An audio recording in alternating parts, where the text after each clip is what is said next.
मेरा खाना ग्लूकोज रखता है, एक ऐसी ईंधन जो मेरी जिस्म के खरबों सेहतमंद सेल्स को तवानाई फराहम करती है।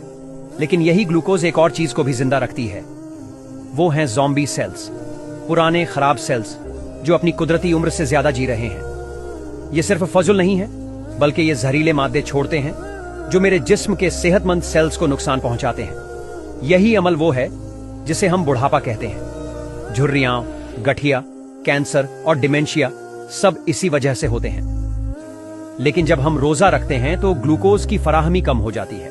इसका मतलब है कि ज़ॉम्बी सेल्स का भी तवानाई का जरिया खत्म हो जाता है। वो आहिस्ता आहिस्ता कमजोर होते हैं और आखिरकार खत्म हो जाते हैं। और यही वो हकीकत है जिसे जापानी साइंटिस्ट योशिनोरी ओहसुमी ने 2016 में नोबेल इनाम जीतने के बाद दुनिया के सामने पेश किया।